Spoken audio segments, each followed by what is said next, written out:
On August 4, 1981, 20-year-old Cynthia, Cindy, Anderson followed her normal morning routine, or so it seemed.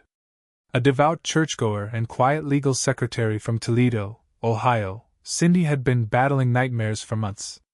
Every night she dreamt of an intruder knocking at her door and dragging her away to be killed. She even told her mother about these frightening premonitions. Her sister Christine later recalled, "I do believe that the dreams could have been a premonition of fears that Cindy actually had in her subconscious." Despite her terror, Cindy was excited for the future. She had recently given 2 weeks' notice at the law office to enroll in a Bible college in Detroit with her fiancé, Jeff. ClermontSun.com. Friends described her as a quiet, obedient girl with lots of friends, a daughter you just enjoy. But in the weeks before she vanished, even her father noticed strange changes. She skipped breakfast and spent hours on her face and herself, dressing like a debutante. Why was Cindy suddenly terrified for her life, and what did those nightmares mean? Terrifying warnings. As summer 1981 wore on, unsettling signs piled up around Cindy. On August 3, 1981, the day before she disappeared, one of Cindy's clients saw her after a phone call. The young secretary looked scared. She was honestly and sincerely scared. The man would later say.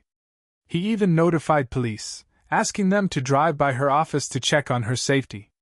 Alarmed by repeated anonymous calls, Cindy's bosses installed a panic button and instructed her to keep the office door locked when she worked alone in the parking lot outside Cindy's office. A shocking sight compounded her fear.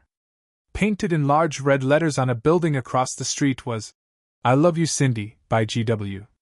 Cindy's desk sat directly in view of that wall, and she had seen the message appear about 10 months earlier. It was covered over, only to be spray-painted again weeks before she vanished. Navigaton. Who is G.W.? What do they want with me? These ominous warnings would later be revealed as unrelated to her case. An eerie coincidence. Unknown to Cindy at the time, the graffiti had been meant for another woman entirely. Nonetheless, by the eve of August 4th, Cindy felt she was being watched and hunted. The morning of August 4th, 1981. Cindy left her family's Lambertville, Michigan home at 8:30 a.m. on that sweltering Tuesday morning.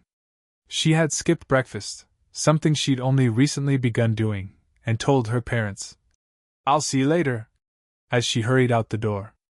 Her drive to Toledo took about 20 minutes, as usual. By 8:50 a.m. Cindy pulled into the small shopping center on East Manhattan Boulevard where Neller and Rabbit Law offices was located. She parked her white Chevy Citation out front and, as she always did, locked the door behind her. Alone in the air-conditioned office with the radio playing softly, Cindy set to work. Between clients, she idly flipped through a paperback romance novel, a favorite pastime when the lawyers were at court.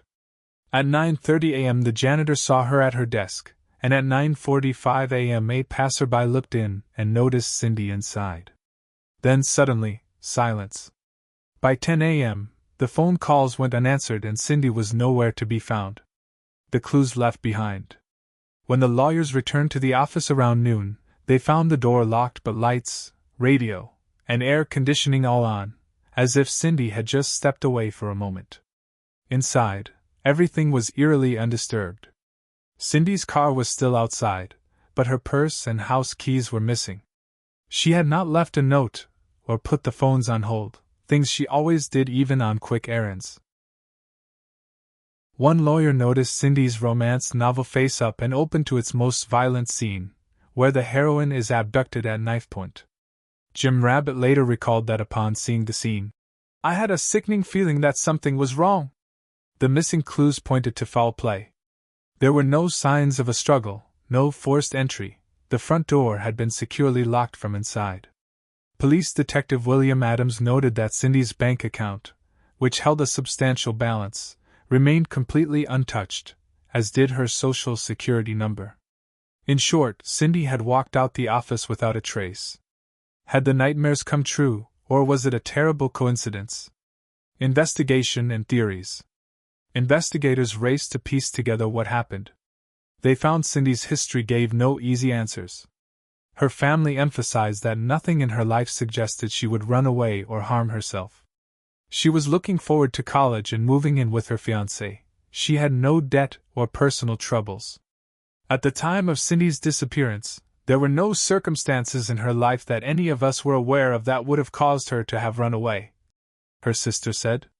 Then came lead after lead, and dead end after dead end. The harassing phone calls and graffiti appeared connected, but could not be traced. A month after Cindy vanished, a desperate clue surfaced. A woman quietly called police claiming Cindy was held in a basement of a white house, and that the kidnappers lived next door. She said the family was out of town, and only the son was home. But she refused to give an address or her name, and the lead went cold. Meanwhile, shadowy criminal angles emerged. A Toledo grand jury later indicted 9 people in a drug trafficking probe, and rumors swirled that Cindy might have overheard something incriminating in her law office.